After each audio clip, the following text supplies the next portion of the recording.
আসসালামু আলাইকুম রহমতুল্লাহি ওয়া বারাকাতুহু। I am Sohel your friend. আপনাদের সবাইকে স্বাগতম ও অল প্রোডাক্টস চ্যানেলে। আজ আমরা আলোচনা করতে যাব অন প্যাসিভ এর সিও মিস্টার র্যাশমোফারে কেন নীরব আছেন এবং অন প্যাসিভ কি ভাইরাল হতে চলেছে। এই ভিডিওটি সম্পূর্ণ দেখুন, কারণ গুরুত্বপূর্ণ তথ্য রয়েছে ভিডিওর মধ্যে। চলুন মূল আলোচনাতে। আমি সবাইকে দৃষ্টি আকর্ষণ করতেছি, যারা বেকার কিন্তু মোবাইলে সময় দিতে পারেন এমন যদি কেউ থেকে থাকেন অবশ্যই আমাকে পার্সোনালি নক দিবেন। আমি 100 জনকে নিয়ে একটা কাজ করতে যাচ্ছি, মনে রাখবেন শুধুমাত্র 100 জন। ওইএস অ্যাপ আপডেট। অনেকেই ভাবতেছেন যে ওইএস অ্যাপ নতুন কি আপডেট এসেছে, এটা তো আপডেট হয়েছে, এটা আমরা সবাই জানি।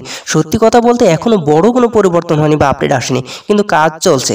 তবে ওই যে আইফোন নামের একটা ফোন আছে না, এখানে কিছু পরিবর্তন দেখা গিয়েছে। পরিবর্তনটা হচ্ছে একদম ওয়াও। কোন ফোন? আইফোন। এটা কে বলছে? Red reference. তার ভিডিওতে মানে তার ইউটিউব চ্যানেলে যাবেন, যেটা লাইভ এই 17 ঘন্টা আগে যেটা হয়েছে, এটাতে আপনারা ওগুলো পেয়ে যাবেন। তো চলুন এর পরের আপডেটে। সিও মিস্টার র্যাশমোফারে এর নীরবতা কেন কেন তিনি চুপ রয়েছেন, তাই না? আমাদের সিও র্যাশমোফারে নীরব আছেন কারণ এটি একটি কৌশল।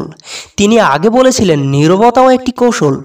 এর কারণ হলো সঠিক সময়ে সঠিক তথ্য প্রকাশ করা হবে। উনি এই জন্য নীরব আছেন।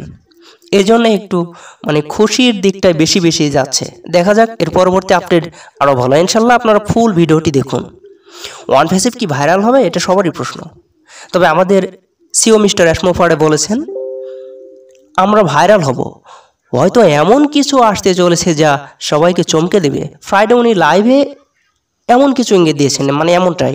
তবে আবারও কিছু অনেকের প্রশ্ন যে ভাই 7 মার্চে কি কিছু ঘটবে, অন প্যাসিভ কি লঞ্চের দিকে এগোবে, এমনটাই। তো এটা নিয়েও রেড ফান তার ভিডিওতে এটা নিয়েও আলোচনা করেছে। কি আলোচনা করেছে?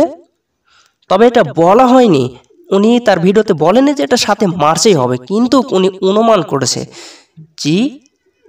অনুমান করা হচ্ছে যে খুব শীঘ্রই বড় কিছু আসতে পারে। এই জন্য সেটা মানে 7 মার্চ উনি সিলেক্ট করেছে যে এই দিনও এটা হলেও হতে পারে, যেহেতু খুব শীঘ্রই বড় কিছু আসতে চলেছে। এর স্যার নীরব রয়েছে, উনি নিজে বলেছেন যে আমি চুপ থাকাটাও একটা কৌশল।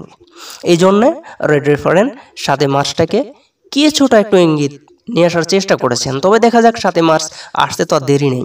যদি 7 মার্চে আমরা কিছু পেয়ে যাই আলহামদুলিল্লাহ।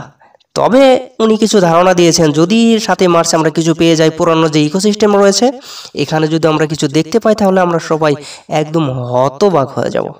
আসলে এমন পরিবর্তন আর এমন কিছু নিয়ে আসতেছেন, একদম ওয়াও যাকে বলা হয় অছাম। আমি আশা করতেছি সংক্ষেপে শর্টকাটে আমি আপনাদেরকে অনেক কিছু বোঝাতে পেরেছি।